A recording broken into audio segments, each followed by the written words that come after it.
जय हिंद। ओरिजिनल सोने की पहचान कैसे की जाती है, इसके बारे में हम लोग जानेंगे कि ओरिजिनल सोने की पहचान कैसे की जाती है और ये वीडियो बनाने का कारण क्यों है, क्योंकि सोना के रेट क्या हो गया, ज़्यादा बढ़ चुका है। तो ज़्यादा बढ़ चुका है तो क्या कर रहे हैं, सोनार 2 नंबर सोना आपको दे सकते हैं। तो 2 नंबर सोने और 1 नंबर सोने की पहचान कैसे बताएँगे, बहुत छोटा-सा काम है, आप पहचान लीजिएगा।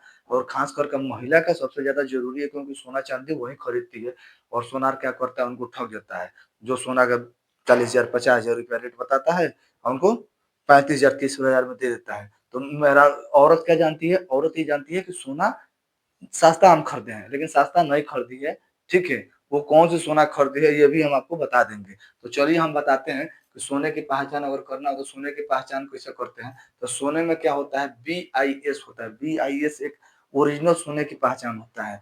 कोई भी सोना हो, उसमें अगर बीआईएस हो तो समझिए कि सोना ओरिजिनल है, ठीक है? अब सोना तो ओरिजिनल है, बीआईएस का मतलब होता है भारतीय मानक ब्यूरो। अब भारतीय मानक ब्यूरो जो होता है, भारतीय मानक ब्यूरो क्या होता है? संस्था है इसका। बीआईएस भारत का है, भारतीय मानक ब्यूरो है। अब इसको ओरिजिनल कैसे बनाएंगे? 24 कैरेट का जो रहेगा, 24 कैरेट में 999 यानी 99% क्या है, शुद्ध है। तो इससे क्या होगा, इससे गहना वहना कुछ नहीं बनेगा, इससे गहना कुछ नहीं बनेगा, इसे ध्यान मत दीजिए, ठीक है? लेकिन इस पर भी बीआईएस रहेगा। और जितना ये बताए हैं 23 कैरेट, 22 कैरेट, 21 कैरेट, 18 कैरेट, इस सब में बीआईएस होना जरूरी है, ठीक है?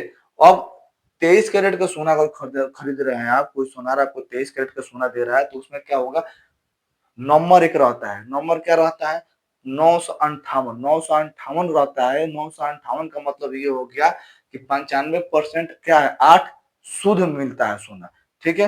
अब 22 कैरेट का अगर लेंगे तो 900 क्या होता है, 916 होता है, उसमें नंबर रहेगा। सोने पर जो हॉल मार्क रहता है तो 916 रहेगा, बीआईएस करके 916 रहेगा। तो आप समझिएगा कि सोना कितना है, 22 कैरेट का है। तो 22 कैरेट का क्या मिलेगा, तो 91.6। इसका मतलब क्या हो गया, 91.6 क्या होता है, सोना शुद्ध होता है।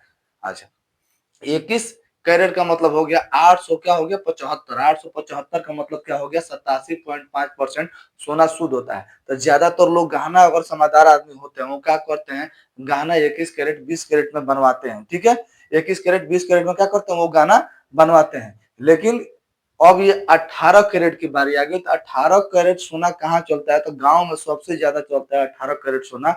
और गांव में सबसे ज्यादा 18 कैरेट सोना क्यों चलता है, महिला की वजह से। अब महिला क्या करती है, 18 कैरेट का सोना लेगी। अब सोने की दाम कितना है, मान लीजिए 50,000 रुपया है, आप 50,000 सोना करके आपको क्या किया, 30,000 में दे दिया। तो अब वो सोचेगी कि बात, हम तो 20,000 रुपया फायदा कर लिए, कम करवा दिए, 40,000 में दे दिए। तो वो सोच, लेकिन कौन देगा, वो 18 कैरेट का देगा। तो इस पर ध्यान दीजिएगा, ये 18 कैरेट का जो सोना है, ये उतना कोई काम लायक नहीं रहता है। ये क्या होता है, 75% शुद्ध है, 25% क्या है, मिलावट है। वो सही बात है कि बिना मिलावट का सोना और गहना नहीं बनेगा, लेकिन इसमें क्या हो, 25% मिलावट होता है, जो कि गांव में सबसे ज्यादा सोना यही मिलता है। तो ये सोना आप भूल कर भी मत लीजिएगा। अगर आपको सोना खरीदना होगा तो आप जाइएगा 875 का लीजिएगा या 916 का लीजिएगा। ये क्या होगा, ये शुद्ध सोना मिलेगा। ये दोनों में से किसी का आप गहना बनवाइएगा, नंबर 1 का होगा 87.5 या 91.6 का, ठीक है? अब इस, अगर वीडियो अच्छा लगे तो एक बार लाइक और सब्सक्राइब इस चैनल को जरूर करें। जय हिंद।